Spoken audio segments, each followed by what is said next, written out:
지난 주말 집중호우로 부산 지역에도 많은 피해가 발생했습니다. 일부 지역은 피해 복구가 마무리됐지만 여전히 수마의 흔적이 남은 곳에선 주민들이 힘겨운 생활을 하고 있습니다. 옛 부산시장 관사가 시민들에게 전면 개방됐습니다. 1년간의 재단장을 마치고 복합 문화공간으로 역할을 할 예정입니다. 대형마트 등 생활 편의시설이 사라지고 그 자리엔 초고층 건물이 들어서고 있습니다. 아파트 난개발 문제와 함께 부산이 나아가야 할 방향 짚어봅니다.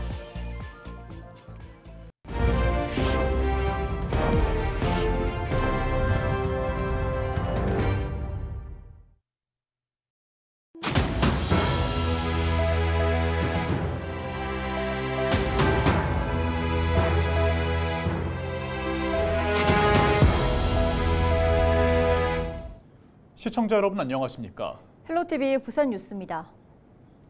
지난 주말 400mm가 넘는 집중호우로 부산 지역에도 많은 피해가 발생했습니다. 피해 발생 이후 일부는 복구가 완료됐지만 여전히 수마의 흔적이 남은 곳에서는 주민들이 힘겨운 생활을 하고 있습니다. 보도에 김한식 기자입니다. 소방관들이 사다리를 이용해 가정집과 연결합니다. 잠시 뒤 한 남성이 사다리를 타고 내려옵니다. 지난 21일 집중호우 당시 도로와 주택 일부 붕괴 현장입니다. 사고 이후 3일이 지났지만 콘크리트 덩어리와 세탁기 등 가재도구들이 여전히 나뒹굴고 있습니다. 주택 바로 밑에는 시뻘건 흙이 그대로 노출돼 있는데 붕괴 부위가 조금만 더 안쪽이었으면 자칫 건물 전체가 위험할 수도 있었습니다. 이게 위험한 부분 5분 다 해서 이분들 전부 다 대피시설로 하셨어요. 저희가 지금 응급 복구 하면서 항구 복구에 대한 설계를 해야 돼요. 그냥 원인 규명해야 되고 정확하게. 시내의 한 아파트 출입구 주변에 커다란 천막이 씌워져 있고 출입을 통제하는 안전띠가 설치됐습니다. 지난 21일 오전 집중호우로 아파트 단지 담벼락이 붕괴된 겁니다. 토요일 아침에 한 6시인가 7시인가 그쯤 됐을 거예요. 네. 쿵 잠동분 뭐라는 뭐 무너지는 소리 쿵 나던데 나와보니까 경찰들하고 다 와 있더라고요. 붕괴된 담벼락은 설치한 지 오래인데다 붕괴 충격으로 약화된 상태. 해당 지자체는 전문가 안전진단을 거쳐 복구 방향을 결정한다는 계획입니다. 지난 21일 집중호우 당시 고지대의 한 주택가 담벼락도 무너져 아랫집을 덮쳤습니다. 다행히 빈집이어서 추가 피해로 이어지지 않았습니다. 인근 주민들은 이전부터 붕괴 우려가 있었다고 말합니다. 이거는 전에 쭉 벌어져가 있었죠. 네. 그래 비가 많이 쏟아져 비니까 앞으로 넘어가 비지. 많이 벌어져가 있어서. 지난 20일 밤부터 21일까지 부산을 강타한 집중호우로 곳곳에 피해가 발생했습니다. 대형 땅꺼짐은 물론 주택과 차량이 침수되고 도로 곳곳이 물에 잠기는 등 200여 건이 넘는 피해 신고가 접수됐습니다. 다행히 큰 인명피해는 발생하지 않았지만 수마가 핥히고 간 흔적이 여전히 곳곳에 남은 채 복구를 기다리고 있습니다. 헬로티비 뉴스 김한식입니다. 옛 부산시장 관사가 시민들에게 전면 개방됐습니다. 1년간의 재단장을 마치고 복합 문화공간으로 역할을 할 예정인데요. 안수민 기자가 다녀왔습니다. 황령산 자락 18,000제곱미터 땅에 자리 잡은 정원과 건축물.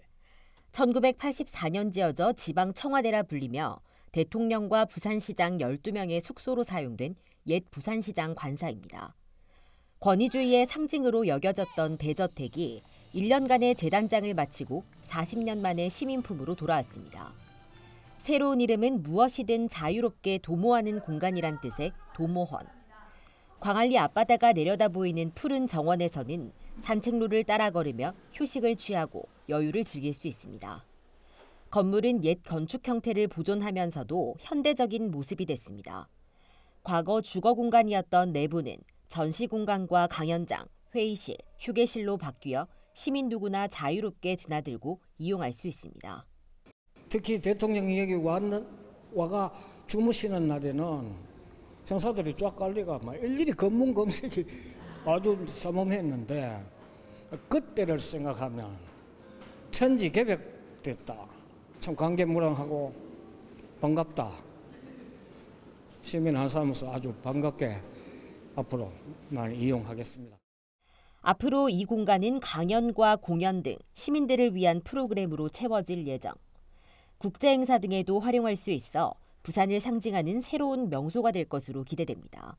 기본적으로 우리 시민들이 원할 때 언제든지 여기에서 회의도 하고 또 강의도 듣고 또 학습도 하고 또 일부 여기서 책도 읽고 이런 다양한 문화적인 복합 기능을 수행할 것으로 기대됩니다. 도모원은 휴일인 월요일을 제외하고 매일 누구나 자유롭게 이용할 수 있고 도시철도 남천역과 도모원을 오가는 셔틀버스도 운행됩니다. 헬로티비 뉴스 안수민입니다.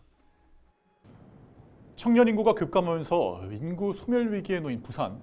결국에 노인과 바다만 남게 될 거라는 자주 섞인 목소리에 더해 이제는 노인과 아파트 혹은 아파트와 바다만 남게 될 것이라는 비극론까지 등장했습니다. 일자리가 없어 사람은 빠져나가는데 아파트 난개발이 이뤄지고 있기 때문인데요.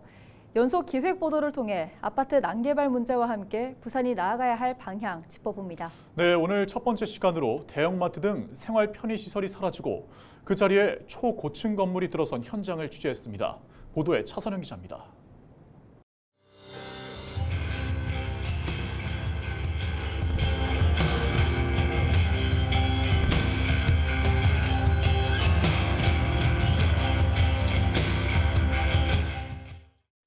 지난 2022년 기준 부산 인구 1000명당 주택수는 450.85로 특광역시 가운데 가장 많은 것으로 나타났습니다. 가장 적은 지역은 세종과 인천, 서울 순이었는데 주택수에 비해 인구가 많다는 의미이고 부산은 반대 상황입니다. 부산 인구 감소 여파 곳곳에서 드러나고 있습니다. 최근 5년간 전국에서 35개의 대형마트가 문을 닫았습니다. 이 중 80%는 비수도권 매장이었는데요. 더 심각한 건 부산이 6곳으로 이 사라진 대형마트가 가장 많다는 겁니다. 온라인 중심으로 유통 환경이 재편된 영향도 있겠지만 인구 감소도 주요 원인으로 지목되고 있습니다. 해운대 마린시티 내 대형마트가 있던 자리입니다. 초고층 아파트가 밀집한 마린시티 내에 또다시 51층 규모의 빌딩이 들어설 예정입니다. 최근 부산시는 이 부지에 초고층 업무시설을 짓는 사업을 최종 승인했고 현재는 건물 철거 공사가 한창입니다. 지난해부터 이어져 온 주민들의 반발은 여전히 거셉니다. 주민 입장에서는 문화생활 인프라가 없어지기 때문에 상당히 부족하고요. 만약 이 자리에 아파트 난개발 초고층을 짓는다 하면은 배원초등학교 앞에 교육 환경이 훼손되고 특히 아파트 일조권이 방해되기 때문에 지난해 5월 폐점한 연산동 홈플러스 자리에도 초고층 주상복합 아파트가 들어설 예정입니다. 건물 곳곳엔 아파트 건설을 알리는 홍보 현수막이 붙었습니다. 동네 대형마트와 함께 수백 개의 일자리도 사라졌습니다.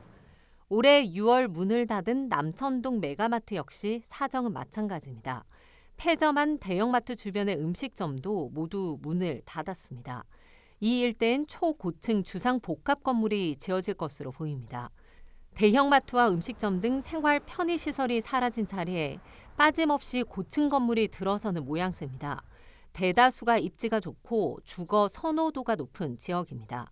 개발업체 입장에선 땅을 팔아 아파트를 짓는 게 수익을 낼 수 있겠다는 판단이지만 사람 대신 아파트로 도시가 채워지는 부산의 현 상황에 우려의 목소리가 큽니다.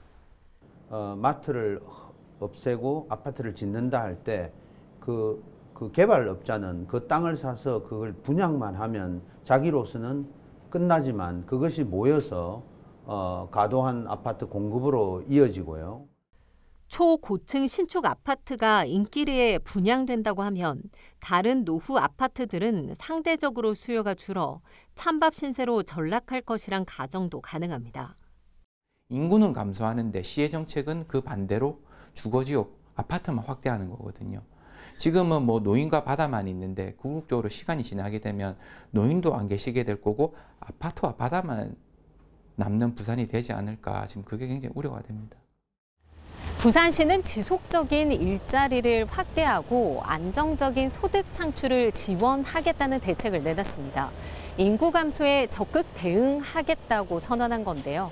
하지만 이 부산시의 건설 행정은 거꾸로 가는 모습입니다. 헬로티비 뉴스 차선영입니다. 오는 2025년 부산시 생활임금액이 올해 대비 5% 인상된 11,917원으로 결정됐습니다. 현재 생활임금을 결정한 서울과 경기, 광주 등 9개 지자체 가운데 가장 높은 인상률입니다. 이번에 결정된 생활임금은 내년 1월 1일부터 적용됩니다. 생활임금 적용 대상자는 시와 공공기관, 민간위탁 사무수행 노동자 등 3천여 명입니다. 고금리와 자금 조달 여건 악화로 기업 부담이 가중되고 있는 가운데 부산 지역 기업들이 하반기 기업 활력을 높이기 위해 B컷 수준 이상의 적극적인 기준금리 인하 조치를 기대하고 있는 것으로 나타났습니다. 부산 상공회의소는 부산 지역 주요 기업 74개사를 대상으로 기준금리 인하에 대한 지역 기업 의견을 조사한 결과 하반기 기준금리 전망에 대해 응답 기업의 63.5%가 인하될 것으로 전망했습니다. 부산이 세계 주요 도시의 금융 경쟁력을 측정하는 국제금융센터 지수 평가에서 121개 금융도시 중 25위에 올랐습니다. 이는 지난 2015년 이후 가장 높은 성적으로 지난해 9월 대비 8단계 상승한 순입니다. 아시아권에서는 홍콩과 싱가포르, 상하이, 두바이와 도쿄 등에 이어 9위를 차지했습니다. 부산시는 이번 순위에 대해 부산시가 지난 6월 금융기회발전특구로 지정됐고 글로벌 허브도시 특별법 등 부산 성장에 대한 기대감이 반영된 것으로 보인다고 분석했습니다. 침몰 우려가 있는 부산항 장기계류 선박에 대한 강제 이동이 추진됩니다. 부산지방해양수산청은 부산항 4무량장과 5무량장에 장기 계류된 유류운반선 7척에 대해 10월 말까지 이동 명령을 통보했다고 밝혔습니다. 해당 선박들은 개선 신고 등 관련 법령을 위반한 상태로 항만시설을 무단 점용하고 일부는 유류를 보관하고 있어 침몰 사고 시 해양 오염 우려가 있는 것으로 전해졌습니다. 부산해수청은 자진 이동이 이루어지지 않을 경우 행정대집행법에 따라 강제 이동 조치하고 이에 따른 비용을 선주에게 청구할 예정입니다. 주민이 주인이 되는 직접 정치 구현을 위한 축제인 주민대회가 오는 11월 김해에서 열립니다. 김해 지역 시민사회단체들이 모인 김해 주민대회 조직위원회는 기자회견을 열고 주민에게 권력을 이라는 주제로 올해 500명의 주민이 함께하는 제2회 김해 주민대회를 연다고 선포했습니다. 김해 주민대회는 주민 요구안을 접수한 뒤 심의와 주민투표를 거쳐 기간은 11월 16일 열립니다.